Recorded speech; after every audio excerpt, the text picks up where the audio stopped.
Security guard Jacob Blake broke up a fight between apparently two girls that happened on the curbside of his car, and then exhaustedly walked back to his driver's side of his car, all the while ignoring everyone, and I mean dead ass everyone. Don't say this is some sort of atypical behavior. Everyone who is doing the typical loud screaming at the top of their lungs, making the situation a million times worse and much more confusing. Which means he may not have been aware of who was directly behind him.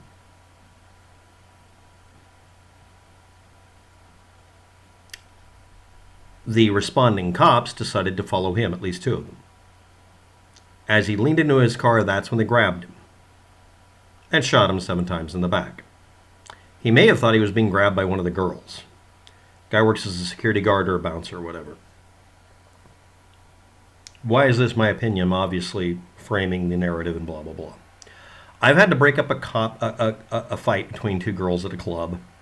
Walked back around to the driver's side of a car. Same thing. To get my phone to call the police. And been assaulted. It wasn't a police officer. It wasn't any of their friends. It was the other bouncer who didn't know that I was working as a bouncer that night at the club. Because I'd stopped a fight by physically pulling each of the persons away from each other and handing each of them, not to their friends, but their opposing groups, and saying, spread them away from each other. This is the only reference I have. And I will tell you, dead ass, 2 screaming groups, because everybody's got 2 sides to a fucking story. Screaming made it to where I didn't hear the guy behind me saying, turn around, I'll kick your ass. After I got picked up and pressed against the telephone pole, which had a bunch of staples in it, by the way, that's mean. They said, he's one of the, for the 50th time, he's one of the bouncers. And then he pulled me away from it. Thank goodness he didn't just drop me and sat me down and said, are you okay? And I said, you're not going to touch me again. We're not having a conversation again. If you can't tolerate being told, leave me alone, I'm removing you. I then went in and I took over monitoring the door. I became the doorman. He get to be bouncer. I escalated myself. The 2 fighting groups were told, you're not allowed in here until you absolutely stop doing this. They could not do that. They were too drunk and stupid, so they weren't allowed in the club. So they went up the street and had a fight at a different bar. Broke a bunch of windows. Nobody knows or cares what was going on. And every bouncer has a couple of stories like that. And I'm not even really a bouncer. I'm just a random guy who gets that job once in a while. There's no bouncers union in the city I was in at the time. This is a guy who works as a security guard. He's used to screaming idiots. He's used to people screaming world star hip hop and all the other typical things people do because they get off on drama on television. It desensitizes everybody. Why would I, if I was working as a bouncer or not, breaking up a fight, assume that people screaming at me should equal anything other than ignore them? Dear police, if you're in a situation where there's a lot of confusion, people are screaming, and you're dealing with a person who's going towards his car, please don't shoot him. Next. Why did the police officer shoot him? He got into a car, opened a door, and reached into it. The only presumption a cop's trained to have is that he's going for a gun. Not because he's black or white, but because he's going into a car while being yelled at, stop. Police do not do the thing that works. Get in front of your opponent. Stand there. Hold the gun up. Do this to him. This is the gun barrel. Listen or die. You're advocating for violence against black people. No, I'm saying if you're going to use lethal force, actually fucking act like a person who's going to be using lethal force. If you want it not to be lethal force all the time, if you want it to where you don't shoot anybody, act like it. The best way to keep me from having to shoot anybody that I ever dealt with, the short period of time I had to carry a gun, was to say, I will shoot you. And then not talk. Would you say... Suddenly it's a mute button. Why are you... Don't. Are you listening and not talking? You're not listening if you're talking. Yes, sir. Thank you. You said, sir. Now I'm not shooting you. This is the I'm not shooting you. This is the one more peep kneecap. I don't kill anybody. And no, it's not a real gun. It's going to be shooting something like a blank and scaring them. I don't want to shoot anybody. Or it was unloaded entirely and the guy didn't notice there was no magazine in it. In fact, it didn't have a magazine. It was a cap gun. But the point is, you don't draw a gun unless you're going to shoot somebody. You don't shoot somebody if they're not a lethal threat. And the police officer can viably say, I thought he was going for a gun, which makes sense in cop land. Everybody's an armed assailant unless otherwise proven. Or you can't wait for somebody to pull a gun to actually shoot them. Shoot first, ask questions later kind of attitude. It's really that. But if police are present, do this. What are you doing? If you shoot me, you're a murderer. And a law should be passed. If the police won't punish somebody for killing somebody when they're doing literally spreading fingers, holding their hands up, not touching anything, I'm not touching myself or anybody. If they still shoot somebody, hand them to the angry family members until they're torn to pieces and then show the police the video. Did he shoot somebody who was unarmed, who was holding his hands up and saying, I'm not going to do anything, I'm not moving because I don't believe you, I'm just going to hold still until you put handcuffs on me? I'd rather get a dislocated shoulder than dead. Throw him in the car. It's like if they come to your door, no warrant, we're going to knock the door down. Even with a warrant, we're going to knock the door down. Don't respond. I mean, you can't stop them from knocking the door down, even if it's illegal. Let them. Don't open it. You're not legally required to open a door. If someone has a warrant, it's a warrant to forced entry. They don't have a warrant that says that you have to do what they're telling you. That's not how the real world works. You should.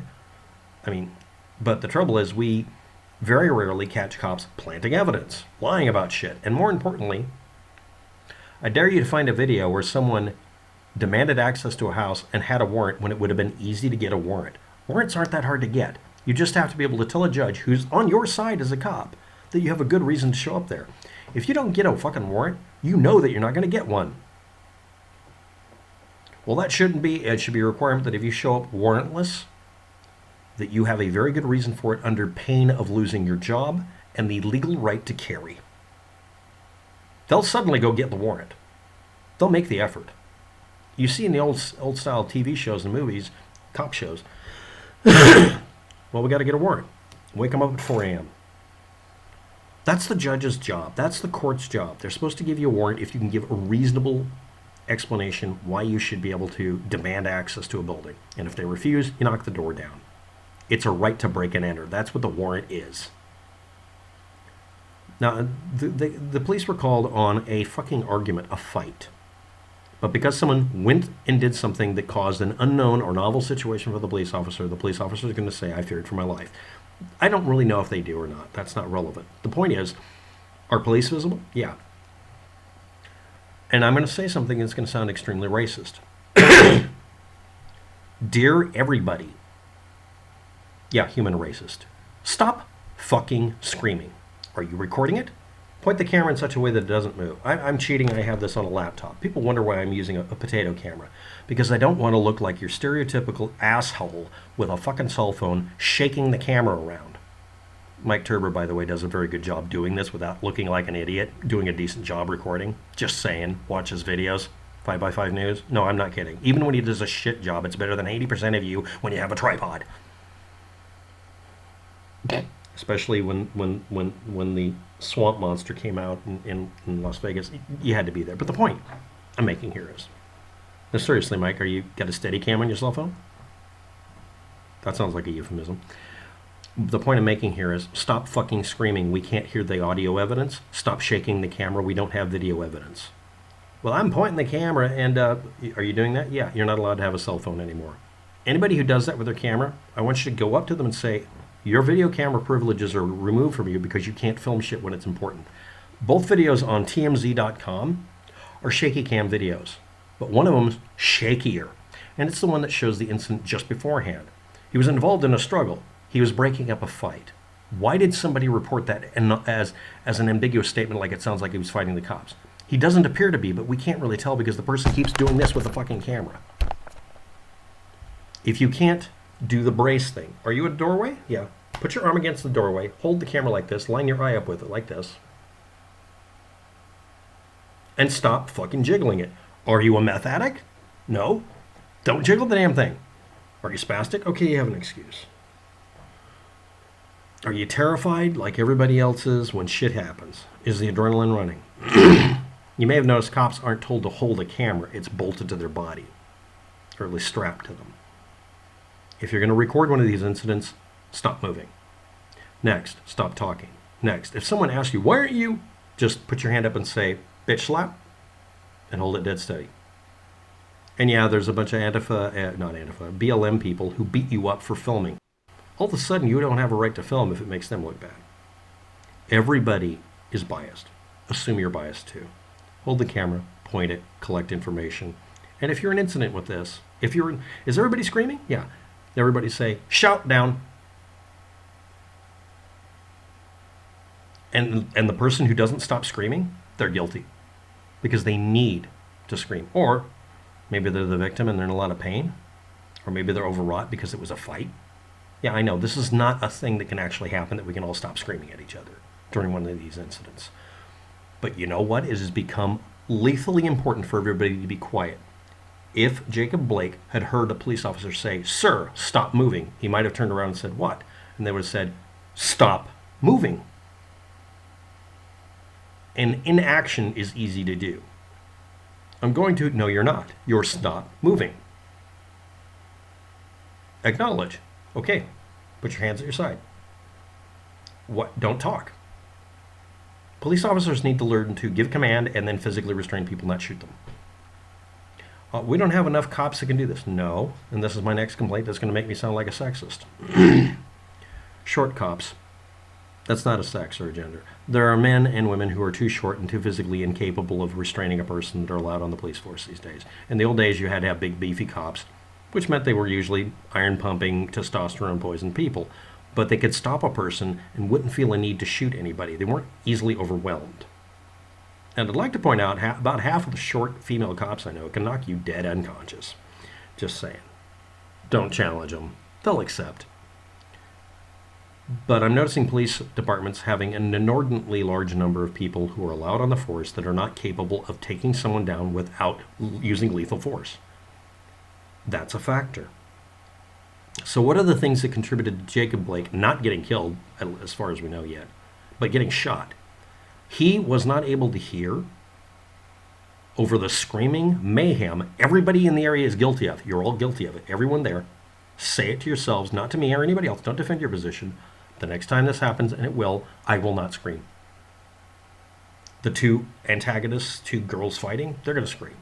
Everybody else stop screaming. No, yelling doesn't make anybody do anything, obviously. And he might have heard a little better. Now, am I really blaming anybody there? No. But this is a typical thing we all see in the videos on YouTube. So let's assume that that was a factor, even though maybe it isn't. Next, are you involved in a situation where police are visible at all? I don't care if they're 10 blocks away. Yes. Here are the parts that you will follow. 1. Were you involved in any way, shape, or form with what happened? No. Leave the area. Or film. Don't do both. Film and hold dead still. Like a stone. Don't make any sound. Record. Are you a participant? Don't record. You're not going to be able to do it properly. I mean, if you can, great, but most of you can't. If you're trying to leave the area, make sure you watch your back and leave. If you're not leaving, hold dead still. Sit down, relax.